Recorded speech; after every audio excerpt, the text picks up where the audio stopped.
Hello friends, स्वागत है आपका अपने यूट्यूब चैनल ग्रोइंग स्टडी में। आज अपन समझेंगे सितंबर का फर्स्ट वीक का करंट अफेयर्स। ठीक है, लेकिन अगस्त का फोर्थ वीक का वीडियो नहीं आया, उसके लिए सॉरी। तो उसकी जो न्यूज है वो इसी में इंक्लूडेड है। ठीक है, अगस्त का फोर्थ वीक का करंट अफेयर्स है, उसी में इंक्लूडेड है। ठीक, तो अपन उसको भी समझेंगे साथ में। ठीक है, तो देखते हैं वो पहली न्यूज क्या है।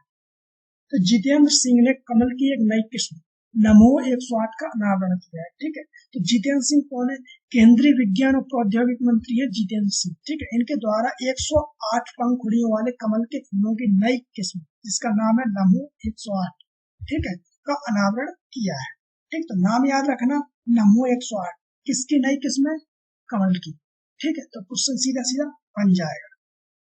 ठीक है, नमो 108 नामक कमल को वैज्ञानिक और औद्योगिक अनुसंधान परिषद, राष्ट्रीय वनस्पति अनुसंधान संस्थान से शॉर्ट आउट होते हैं CSIR, ठीक, इसके द्वारा विकसित किया गया है। तो ये भी क्वेश्चन बन सकता है। ठीक है, किसके द्वारा विकसित किया गया? तो राष्ट्रीय वनस्पति अनुसंधान संस्थान। ठीक, तो याद रखना। ठीक है, तो जो CSIR है उसका एक प्रमुख संयंत्र आधारित बहुविषयक अत्याधुनिक राष्ट्रीय अनुसंधान एवं विकास केंद्र है, जो कहाँ पर स्थित है? लखनऊ में स्थित है। ये याद रखना। ठीक, और NBRI नमो 108 कमल की जो किस्म है, ये मार्च से दिसंबर तक खिलती है। ठीक है, तो ये अपन को इतना याद नहीं रखना, लेकिन अपन को ये याद रखना कि नमो 108 किसकी है किस्म, तो ये हो जाएगी कमल की, याद रखना। ठीक है, और CSIR कहाँ पर है? तो लखनऊ में स्थित है, जिसने इसको विकसित किया है। तो याद रखना। ठीक, आगे समझते हैं। आगे क्या है? PM मोदी ने 22 अगस्त 2023 को जोहान्सबर्ग में, ठीक है, BRICS business forum leaders dialogue में हिस्सा लिया।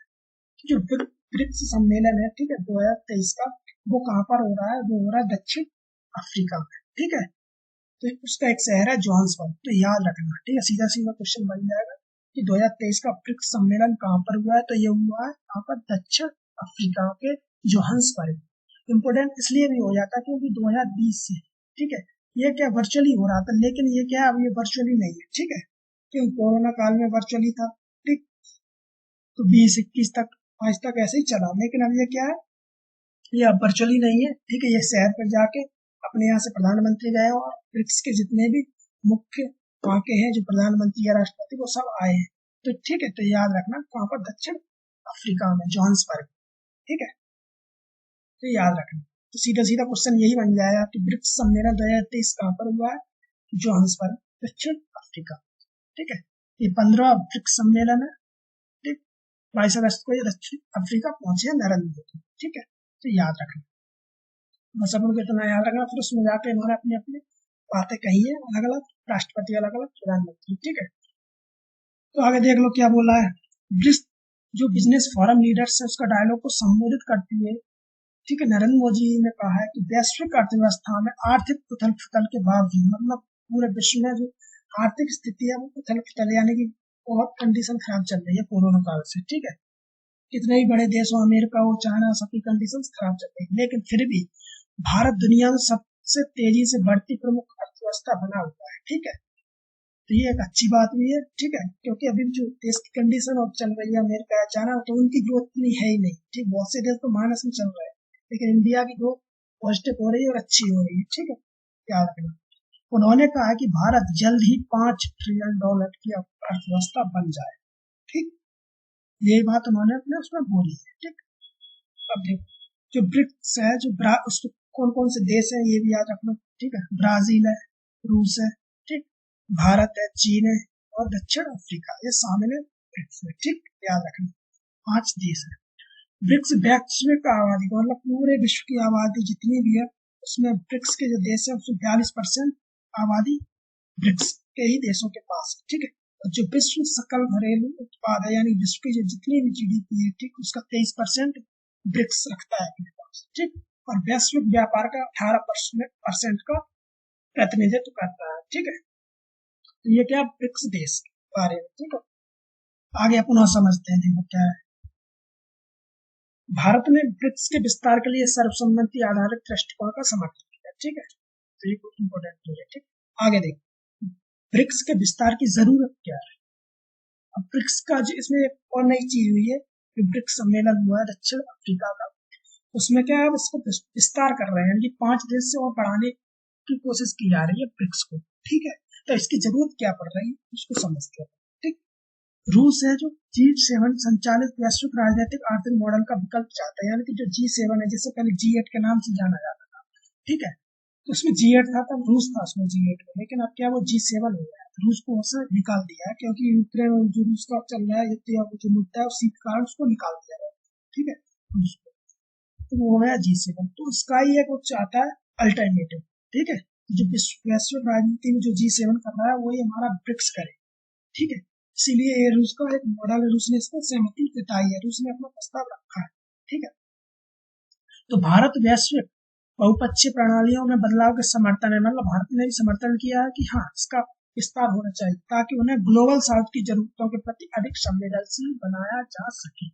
ठीक है, इसलिए रूस और चीन आक्रामक रूप से डॉलरीकरण का समर्थन कर रहे हैं, इसलिए वे ब्रिक्स का विस्तार करना चाहते हैं। ठीक है, मतलब डॉलर में जो अपन व्यापार करते हैं, ठीक है, ज्यादातर कंट्री विश्व में, तो उसका ये डॉलरीकरण कर रहे हैं कौन, रूस और चीन। ठीक है, डॉलर का विरोध भी करते हैं। ठीक है, ये कहते हैं हम अपनी मुद्रा में अपना बिजनेस करें। ठीक है, तो ये चीज है, तो वही बोल रहे हैं कि जब ब्रिक्स अपना विस्तार कर लेगा तो इसके ब्रिक्स के जितने भी देश होंगे वो अपनी अपनी मुद्रा में, ठीक है, व्यापार करेंगे, डॉलर में व्यापार नहीं करेंगे। ठीक है, तो ये है बात। ठीक, याद रखना। और ईरान अब जुड़ेंगे कौन कौन, तो देख लो, ईरान है, सऊदी अरब है, मिस्र है, यूएई यानी कि संयुक्त अरब अमीरात, ठीक है, अर्जेंटीना और इथियोपिया। इनको 1 जनवरी 2024 से ब्रिक्स के नए सदस्य बना दिया जाएगा, ये याद रखना। ठीक है, तो ये इम्पोर्टेंट हो जाता है ब्रिक्स, इस बार का ब्रिक्स बहुत इम्पोर्टेंट है, याद रखना, यहाँ से क्वेश्चन बनेंगे। ठीक है, आगे समझते हैं। आगे क्या है, भारत चंद्रमा के दक्षिणी ध्रुव पर उतरने वाला पहला देश बन गया है। ठीक है, तो ये अगस्त का ही करंट चल रहा है। ठीक है, तो ये तो सभी को पता होगा। ठीक है, इसको तो सभी को जानकारी होगी इसके बारे में, लेकिन अपन थोड़ा सा और देख लेते हैं। ठीक, यूएसएसआर यानी कि रसिया, अमेरिका, चीन के बाद यानी कि ये 3 देश, उसके बाद भारत है चौथा देश जो चंद्रमा की सतह पर सॉफ्ट लैंडिंग करने वाला चौथा देश बन गया है। ठीक है, लेकिन दक्षिणी ध्रुव पर उतरने वाला पहला देश है, ये याद रखना। ठीक है, 14 जुलाई को इसे आंध्र प्रदेश के श्री हरिकोटा सतही धवन अंतरिक्ष केंद्र से किया गया था। ठीक है, प्रक्षेपित किया गया था। ठीक, और 23 अगस्त को शाम को करीब 6:04 पर चंद्रमा की सतह पर इसे लैंड करा दिया गया। ठीक है, ये सब पता ही होगा। ठीक, लेकिन आगे देखो, ये भी 26 अगस्त को प्रधानमंत्री नरेंद्र मोदी ने घोषणा किया कि जिस पॉइंट यानी कि जिस स्थान पर चंद्रयान-3 का लैंडर उतरा था, ठीक है, उसे शिव शक्ति के नाम से जाना जाएगा। तो ये क्वेश्चन बनेगा। ठीक है, क्या बनेगा कि चंद्रयान-3 का लैंडर जहां पर उतरा था उस स्थान को क्या बोलते हैं, शिव शक्ति बोला गया है। ठीक है, प्रधानमंत्री मोदी जी ने घोषणा की है। ठीक है, तो ये याद रखना, यहाँ से ये क्वेश्चन बन जाएगा फैक्चुअल। ठीक, आगे और देखो, जिस स्थान पर चंद्रयान-2 जो 2019 में गया था, ठीक है, उसने अपने जब पद चिन्ह छोड़े थे उसे अब तिरंगा कहा जाएगा, याद रखना। ठीक है, ये भी क्वेश्चन बन जाएगा।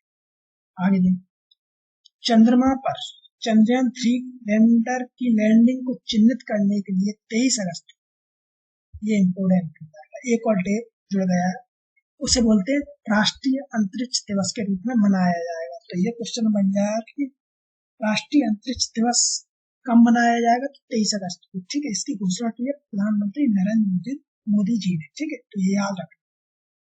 ठीक है, तो ये 3 चीजें याद रखना, शिव शक्ति, तिरंगा और राष्ट्रीय अंतरिक्ष दिवस। ठीक है, यहाँ से क्वेश्चन बने। ठीक है, अब आगे देखते हैं। आगे क्या है, न्यायमूर्ति प्रकाश श्रीवास्तव। ठीक है, नाम याद रखना, इनको राष्ट्रीय हरित न्यायाधिकरण, ठीक है, इसे एनजीटी बोलते हैं, नेशनल ग्रीन ट्रिब्यूनल। ठीक है, उसका अध्यक्ष नियुक्त किया गया, याद रखना, सीधा क्वेश्चन बन जाएगा। ठीक है, और एमपीपीएससी में तो अलग से आयोग है। ठीक है, न्यायाधिकरण है एनजीटी, तो वहां से इसमें से क्वेश्चन बन ही जाएगा। ठीक है, याद रखना, ये कलकत्ता के थे। ठीक है, उच्च न्यायालय के पूर्व मुख्य न्यायाधीश है न्यायाधीश श्रीवास्तव, प्रकाश श्रीवास्तव। ठीक है, इनको 23 अगस्त से कार्यभार सौंप दिया गया है, किसका, एनजीटी का, याद रखना। अब यहाँ एनजीटी क्या, इसको थोड़ा समय लेते हैं। ठीक है, इससे क्वेश्चन बन सकता है। ठीक। इसकी स्थापना पर्यावरणीय विवाद होते हैं उनके प्रभावी और शीघ्र निपटान के लिए, ठीक है, कि अति शीघ्र जो पर्यावरण से संबंधित विवाद को निपटाया जाए, ठीक है। पर्यावरण की सुरक्षा को निगरानी करना ये इसके उद्देश्य है, ठीक है। के लिए राष्ट्रीय हरित न्यायाधिकरण अधिनियम 2010 के तहत इसकी स्थापना की गई थी। 18 अक्टूबर 2010 को तुम बोल सकते हैं, ठीक है। लेकिन जो अधिनियम आया था 2010 में आया था, जो राष्ट्रीय हरित न्यायाधिकरण बना वो 18 अक्टूबर 2010 को बना था। डेट भी याद रखना, ठीक है। केंद्र सरकार भारत के मुख्य न्यायाधीश सीजेआई के परामर्श से एनजीटी के अध्यक्ष की नियुक्ति करते हैं। तो ये क्वेश्चन बन जाएगा याद, ठीक है। आगे देखो, यह भारत में पर्यावरण संरक्षण और वनों और अन्य प्राकृतिक संसाधनों के संरक्षण से संबंधित मामलों को संभालता है, ठीक। ये इसका उद्देश्य है, ये इसका कार्य, ठीक है। तो ये याद रखना, ठीक है।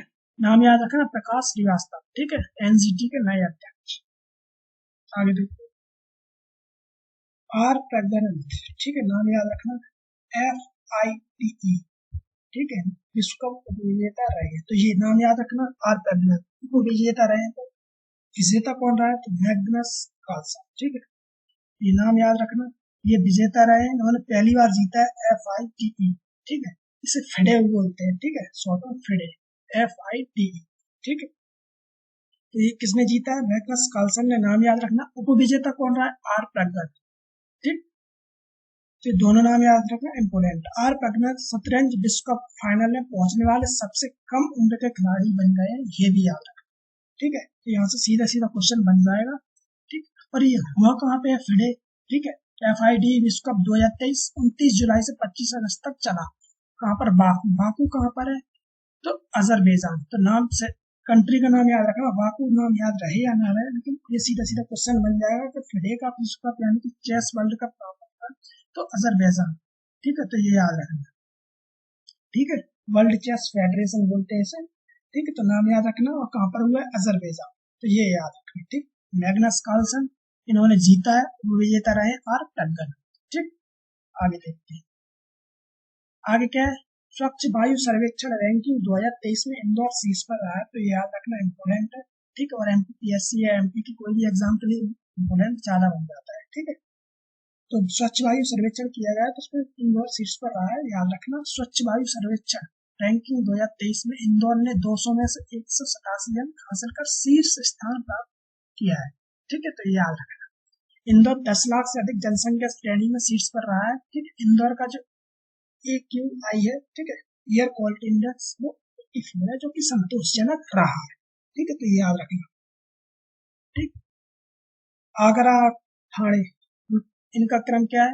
दूसरा और तीसरा। तो ये भी याद रखना, ठीक है। तो ये क्वेश्चन बन जाएगा दूसरे और तीसरे पे कौन आया है, ठीक है। भोपाल जो है वो 181 अंकों के साथ 5वें और जबलपुर जो है वो 172 अंकों के साथ 7वें स्थान पर रहा, ठीक है। तो ये याद रखना, यहाँ से क्वेश्चन बन जाएगा, ठीक है।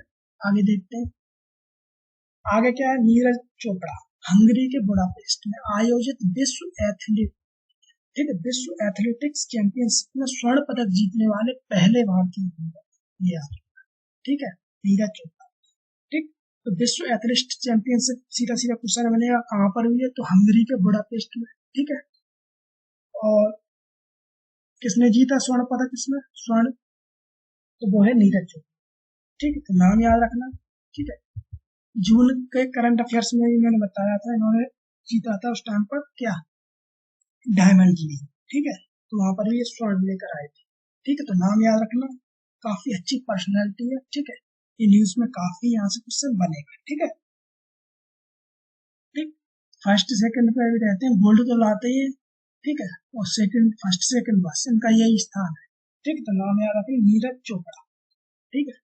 जेवलिन थ्रो, ठीक, जेवलिन थ्रो से संबंधित याद रखना भाला फेंक, ठीक।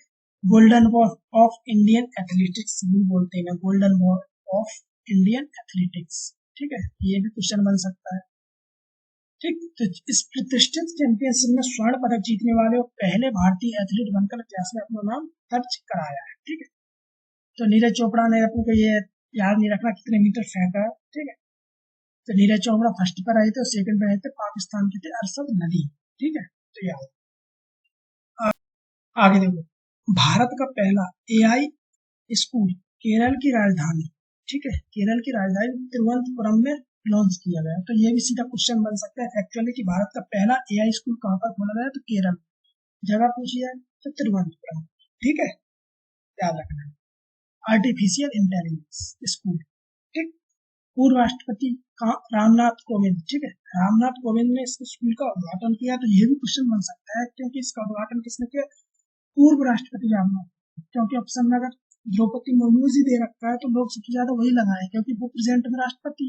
लेकिन इसका जो उद्घाटन किया है वो पूर्व राष्ट्रपति रामनाथ कोविंद ने किया। तो ये भी याद रखना होगा। ठीक है, एआई स्कूल का उद्देश्य छात्रों को तकनीकी रूप से संचालित शैक्षिक अनुभव प्रदान कराना। ठीक है, और सबसे पहले एआई स्कूल जो खुला है इसमें कक्षा 8 से लेकर 12 तक के छात्रों के लिए होगा। फिर आगे इसको क्या है, शुरुआत से कक्षा 1 से लेकर और बढ़ा दिया जाएगा, कक्षा 1 से 8 तक कर दिया जाएगा, 8 से 12 अभी रहेगा फिलहाल। ठीक है, तो अपन को बस इतना याद रखना कि भारत का पहला एआई कहाँ पर है, खोला गया, तो केरल। ठीक है, तिरुवनंतपुरम। ठीक है, आगे देखते हैं अगली न्यूज क्या है। ठीक है, जय वर्मा सिन्हा को रेलवे बोर्ड का अध्यक्ष, ठीक, और मुख्य कार्यकारी अधिकारी नियुक्त किया गया। तो रेलवे बोर्ड का अध्यक्ष किसे बनाया गया है, जय वर्मा सिन्हा। ठीक है, तो नाम याद रखना इम्पोर्टेंट है। ठीक, जय वर्मा सिन्हा इस पद पर नियुक्त होने वाली पहली महिला, ये है ना इसलिए इम्पोर्टेंट हो जाता है। ठीक है, पहली महिला है जो रेलवे बोर्ड की अध्यक्ष बनी है। ठीक, और साथ में मुख्य कार्यकारी यानी कि सीईओ भी बनी है। ठीक है, दोनों पद इन्हीं के पास है। वह अनिल कुमार लाहोटी। ठीक है, अनिल कुमार लाहोटी जो इसके अध्यक्ष थे उनका स्थान लेंगे। ठीक है, इनका कार्यकाल रहेगा अगले साल 31 अगस्त तक। ठीक, तो याद रखना जय वर्मा सिन्हा। ठीक है, आगे देखो, थरमन सन मुगरत्नम ने सिंगापुर का राष्ट्रपति चुनाव जीत लिया। तो ये याद रखना क्योंकि ये भारतीय मूल के हैं। ठीक है, तो यहाँ से क्वेश्चन बन सकता है। ठीक, तो थरमन सन मुगरत्नम ये इनका नाम है, याद रखना, ये सिंगापुर के। तो ये सीधा सीधा क्वेश्चन बन सकता है। ठीक है, तो सिंगापुर के राष्ट्रपति को चुनाव जीत लिया है। ठीक, आगे देखिए, आगे है भारतीय ऑन्कोलॉजिस्ट आर रविकन्नन। ठीक है, इन्होंने 2023 रेमन मैग्सेसे पुरस्कार जीता है। ठीक है, रेमन मैग्सेसे पुरस्कार जीता है। ठीक, तो नाम याद रखना, भारतीय ऑन्कोलॉजिस्ट कौन है, आर रविकन्नन। ठीक है, ये नाम याद रखना इम्पोर्टेंट है। ठीक है, सर्जिकल ऑन्कोलॉजिस्ट आर रविकन्नन 2023 के रेमन मैग्सेसे पुरस्कार विजेताओं में से एक है। ठीक है, इनको मिला है, इनके साथ 3 लोगों को और भी मिला, वो अलग देश के हैं जैसे बांग्लादेश के, फिलीपींस वगैरह। ठीक है, लेकिन अपन को इंडिया के हैं तो याद रखें। ठीक, उन्हें जन केंद्रित और गरीब समर्थक स्वास्थ्य सेवा के माध्यम से असम में कैंसर उपचार में क्रांति लाने के लिए सम्मानित किया गया है इस अवार्ड से, याद रखना। ठीक है, आर रविकन्नन असम में कछार कैंसर अस्पताल और अनुसंधान केंद्र के निर्देशक भी हैं। ठीक है, तो कछार कैंसर अस्पताल है, उसके डायरेक्टर है ये आर रविकन्नन। ठीक है, ठीक, तो इनका जो कैंसर अस्पताल है वो सालाना लगभग 5 लाख रोगियों को मुफ्त या रियायती कैंसर देखभाल उपचार प्रदान करता है। मुफ्त में 5 लाख रोगियों को इलाज करता है या फिर कम से कम कीमत में उनका इलाज करता है। ठीक है, तो इस समाज सेवा के लिए इनको दिया गया है रेमन मैग्सेसे पुरस्कार। ठीक है, तो नाम याद रखना आर रविकन्नन। ठीक, आगे देखो, रेमन मैग्सेसे पुरस्कार क्या है, इसके बारे में थोड़ा समझ लेते हैं क्योंकि क्वेश्चन बन सकता है और कई बार एग्जाम में बना लिया, पूछा भी गया। तो यह एशिया का सर्वोच्च सम्मान है, याद रखना। इसे एशिया का नोबेल पुरस्कार भी माना जाता है। ठीक है, इसे एशिया का नोबेल पुरस्कार भी कहा जाता है, किसे, रेमन मैग्सेसे। ये याद रखना। ठीक है, ये किस लिए दिया जाता है पुरस्कार, एशियाई क्षेत्र में परोपकार और सामाजिक सेवा के लिए व्यक्तियों या संगठनों को प्रतिवर्ष दिया जाता है। तो ये भी पूछा जा सकता है कि रेमन मैग्सेसे पुरस्कार किसके लिए दिया जाता है। ठीक है, इसकी स्थापना कब हुई थी, ये याद रखना, तो 1957 में। ठीक है, फिलीपींस के जो तीसरे राष्ट्रपति थे रेमन मैग्सेसे, उनकी याद में ये स्थापित किया गया। ठीक है, तो ये है रविकन्नन। ठीक है, और फिर ये फिलीपींस की है। ठीक है, तो ये बांग्लादेश के अलग अलग, ये नाम आपको याद नहीं रखने, बस अपने रविकन्नन याद रखना है। ठीक है, आगे देखो,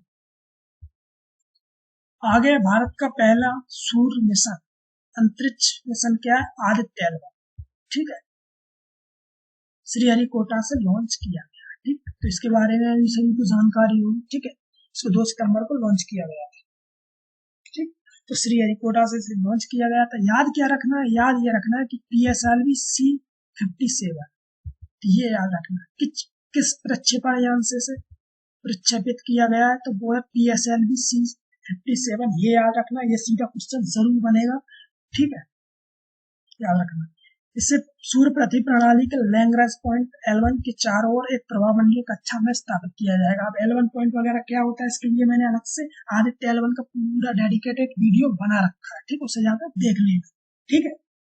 मैंने इसके बारे में सब कुछ बता दिया, L1 पॉइंट क्या है, ये सब चीजें अपन डिस्कस कर चुके थे। अपन को बस यहाँ पर इम्पोर्टेंट फैक्ट याद रखना है कि कहाँ से किससे लॉन्च, किस लॉन्च व्हीकल से लॉन्च किया है, तो PSLV C-57, ठीक है, याद रखना।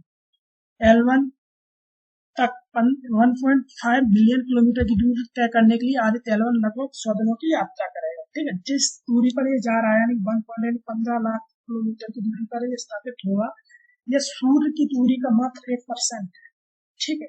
सूर्य से जितनी भी दूरी है उसका ये 1% है, 15 लाख, ठीक, वहां पर इसे स्थापित किया है, ठीक, और ये 5 साल तक सक्रिय रहेगा यहाँ से, ठीक है। तो इसके बारे में मैंने पूरा डिटेल में वीडियो बना रखा है, उसे देख लेना, समझ में आ जाएगा, ठीक है। आगे देखते हैं,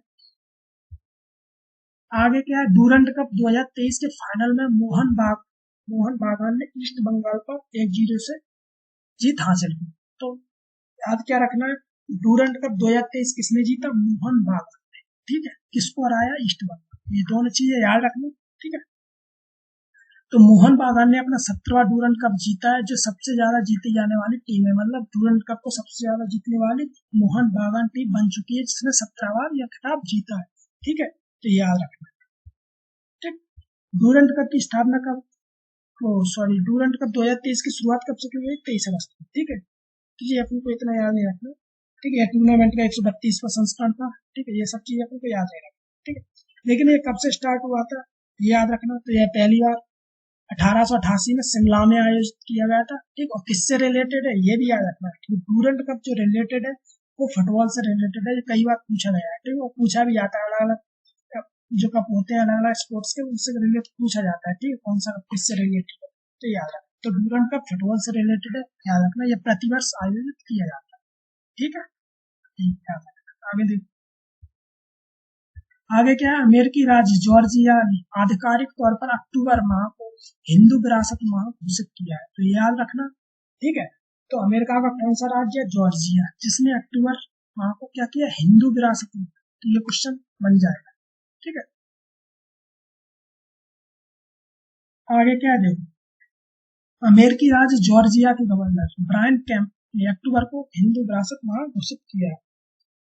जॉर्जिया में रहने वाले जीवंत हिंदू अमेरिकी समुदाय द्वारा किए गए बहुमूल्य योगदान को पहचानने और उसकी सराहना करने के लिए इसकी घोषणा की गई है, ठीक है। तो इसके लिए इसकी घोषणा की गई कि जॉर्जिया में जो, ठीक है, हिंदू अमेरिकी समुदाय द्वारा बहुमूल्य योगदान दिया गया है जॉर्जिया में, ठीक है, उस योगदान को बनाए रखने और उसकी सराहना करने के लिए इसकी घोषणा की गई कि हमारा हिंदू विरासत माह घोषित किया, तो अक्टूबर को हिंदू विरासत माह घोषित किया, ठीक।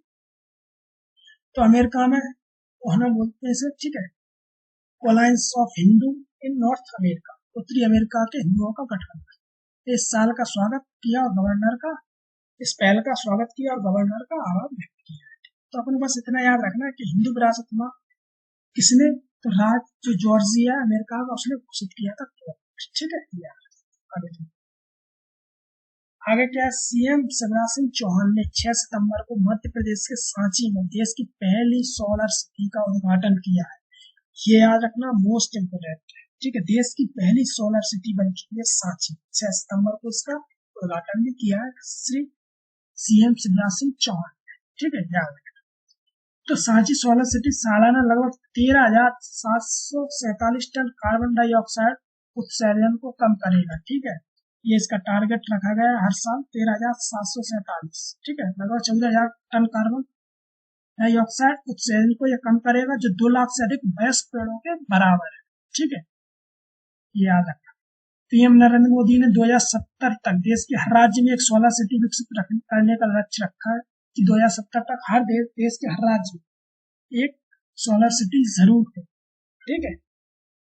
इसके अतिरिक्त सांची में पर्यावरण प्रदूषण को कम करने वाली इको फ्रेंडली सुविधाओं को लागू करके पर्यटन को बढ़ावा देने का प्रयास भी किया गया है।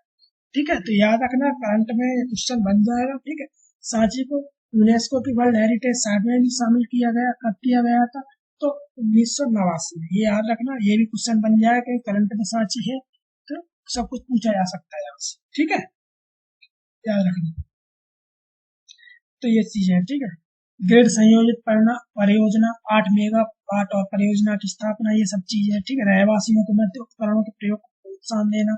ईटी ईटी पहिया यानी कि ईटी पहिया वाणिज्य वाहन, इलेक्ट्रिक कचरा एवं वाहन चार्जिंग की व्यवस्था, मतलब इलेक्ट्रॉनिक वाहन की सुविधा की जाएगी। ये सब चीजें व्यवस्थित बनाई जाएगी सांची में। ठीक है, मतलब सोलर से चले। ठीक है, यानी कि इलेक्ट्रॉनिक या सोलर से। ठीक, तो यार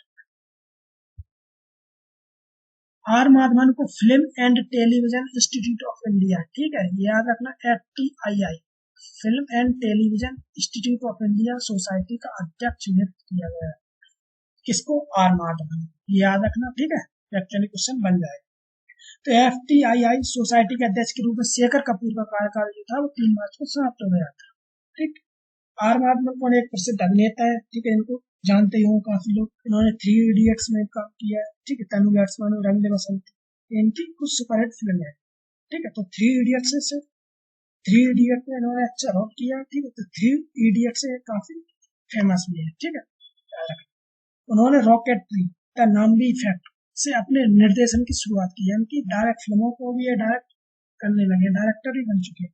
ठीक है, तो इनकी पहली जो डायरेक्टिंग फिल्म है वो रॉकेटरी द नाम्बी इफेक्ट है। ठीक है, जो अभी हाल ही में आई थी। इस फिल्म ने 69वें, ठीक है, राष्ट्रीय पुरस्कार में सर्वश्रेष्ठ फीचर फिल्म का पुरस्कार भी जीता है। ठीक, तो अभी हाल ही में पुरस्कारों की सूची आई है। ठीक है, पुरस्कार मिले तो 69। ठीक है, 69वें जो राष्ट्रीय फिल्म पुरस्कार है। ठीक, उसमें सर्वश्रेष्ठ फीचर फिल्म भी रॉकेटरी है, जो इनके निर्देशन में बनी है। ठीक है, अभी आगे अपन समझते हैं। ठीक है, अवार्ड्स के बारे में। ठीक है, अपन समझते हैं भारतीय फिल्म एवं टेलीविजन संस्थान, जिसकी स्थापना कब हुई थी? 1960। ठीक, ये भी याद रखना। पहले से बोलते थे film institute of India, television इसमें इंक्लूड नहीं था। ठीक है, पहले से फिल्म इंस्टीट्यूट ऑफ इंडिया के नाम से जाना जाता। और यहाँ कहाँ पर स्थित है? तो ये पुणे में स्थित। ठीक, तो ये आगे देखो। ठीक है, तो ये है आर माधवन। ठीक है, ठीक, इनकी रॉकेटरी जो फीचर फिल्म है। ठीक, याद रखना, आर माधवन। आगे अब देखो 69वें राष्ट्रीय फिल्म पुरस्कार, तो यहाँ से क्वेश्चन बन सकता है एक दो। ठीक है, तो याद रखना। ठीक है, इंपोर्टेंट फैक्ट मैंने यहाँ पर डाले, बहुत से अवार्ड मिले हैं, किस मलयालम वगैरह, किसी सिंगर वगैरह, ये सब चीजें वो मैंने नहीं डाला, जो इम्पोर्टेंट है बस उन्हीं को डाला है। ठीक है, तो जो राष्ट्रीय फिल्म पुरस्कार, इसकी स्थापना यानी शुरुआत कब की गई थी? तो इसकी शुरुआत की गई थी 1954 में। तो ये याद रखना। ठीक है, ठीक, जो अभी मिले हैं 2023 में अवार्ड। ठीक, तो उसको देखो। बेस्ट फीचर फिल्म रॉकेटरी मैंने अभी बताया। ठीक है, बेस्ट एक्टर, तो ये याद रखना, अल्लू अर्जुन। ठीक है, पुष्पा मूवी के लिए। ठीक, तो ये सीधा सीधा क्वेश्चन बन जाएगा कि बेस्ट एक्टर कौन है 69वें राष्ट्रीय फिल्म पुरस्कार के? तो वो है अल्लू अर्जुन। एक्ट्रेस में आलिया भट्ट 2 लोगों को मिला है। ठीक है, गंगूबाई काठियावाड़ी जो फिल्म है इनकी, उसके लिए, और कृति सेनन मिमी फिल्म के लिए। ठीक, 2 लोगों को मिला है। तो बेस्ट निर्देशक यानी बेस्ट डायरेक्टर कौन है? निखिल महाजन गोदावरी के। ठीक, तो ये याद रखना। और बेस्ट हिंदी फिल्म की पूछे यार, तो याद रखना सरदार उधम। ठीक, सरदार उधम से। तो ये 4-5 फैक्ट है, ये याद रखना, क्वेश्चन बनेगा तो यही से बन जाएगा। ठीक है, याद रखना। ठीक, आगे देखो। जल जीवन मिशन के तहत 13 करोड़ ग्रामीण परिवारों को नल कनेक्शन प्राप्त हुआ। ठीक, तो अपन को जल जीवन मिशन के बारे में थोड़ा समझते क्या है। तो गोवा, तेलंगाना, हरियाणा, गुजरात, पंजाब, हिमाचल प्रदेश, पांडुचेरी, दमन और दीव, दादर और नागर हवेली, अंडमान निकोबार द्वीप समूह ने 100% कवरेज हासिल कर लिया। मतलब इन शहरों में या इन राज्यों में, इन केंद्र शासित प्रदेशों में 100% जो पानी है हर घर में पहुंच चुका है। 100% नल से कवरेज हो चुका है। ठीक है, गोवा, तेलंगाना वगैरह ये सब। ठीक है, लेकिन बिहार और जो मिजोरम है वो क्रमशः 96 और 92% कवरेज है। तो कुछ दिन बाद भी ये भी 100% हो जाएगा। ठीक है, बिहार और मिजोरम। ठीक, तो याद रखें। तो 13 करोड़ कनेक्शन हो चुके हैं। ठीक, जल जीवन मिशन के तहत। ठीक, अब ये क्या है जल जीवन मिशन? याद रखना, ये एग्जाम में पूछा जाएगा। ठीक है, और पूछा भी गया है। ठीक, तो इसकी घोषणा कब हुई थी? 15 अगस्त 2019 को हुई थी, याद रखना। ठीक है, डेट शायद याद रखना, 15 अगस्त 2019। जल शक्ति मंत्रालय किसके मंत्रालय के अंदर आती है? तो जल शक्ति मंत्रालय, ये याद रखना। ठीक है, इसका उद्देश्य क्या है इस मिशन का? 2024 तक, ठीक है, सभी ग्रामीण घरों में पाइप से पानी की आपूर्ति प्रदान करना। जितने भी ग्रामीण घर है उनमें सभी घरों में पाइप से पानी की पूर्ति करना, ये इसका उद्देश्य है 2024 तक। उद्देश्य भी याद रखना, कब लॉन्च हुआ है, किस मंत्रालय में आती है, सब चीजें याद रखना, यहाँ से क्वेश्चन बनेगा। ठीक है, तो याद रखना। ठीक, जल जीवन मिशन JJM। ठीक, तो ये कंडीशन थी 15 अगस्त 2019 तक। ठीक है, 3 करोड़ की समथिंग थी, यानी 16%। लेकिन अब गांव में, ठीक है, रूरल एरिया जो उनमें, ठीक है, 5 अगस्त 2023 तक 13 करोड़ हो गए, लगभग 67%। ठीक है, तो ये जल जीवन मिशन। ठीक है, 4 years of JJM from 3 crore to 13 crore. ठीक, याद रखना। ठीक है, तो ये क्या था इसमें, अपन ने क्या 4th वीक का करंट अफेयर्स था। ठीक है, शुरू की कुछ न्यूज थी इसमें, 6-7 न्यूज थी, वो 4th वीक अगस्त की 4th वीक थी। ठीक है, फिर उसके बाद 1st वीक सितंबर, दोनों वीडियो, दोनों इसमें न्यूज कंप्लीट है। ठीक है, ठीक, और इसमें क्या है, ये कंप्लीट हो चुका है। अगर 1-2 न्यूज रह गई वो इम्पोर्टेंट, तो अपन क्या अगले वीडियो में उसको कंप्लीट कर रहे हैं। ठीक है, ऐसा कुछ नहीं है कि अगर मैंने वीक का वीडियो बनाया है, ठीक, तो उसमें मतलब पूरे वीक के आ जाएंगे। अगर 1-2 इम्पोर्टेंट न्यूज रह जाती है, छूट जाए, तो अपन उसको अगले वीडियो में कंप्लीट करते हैं। ठीक है, और इंडियन हिस्ट्री की सीरीज चल रही है, उसे भी देख लेना, लिंक मिल जाएगी डिस्क्रिप्शन में। तो मिलते हैं अगले वीडियो में। जय हिंद।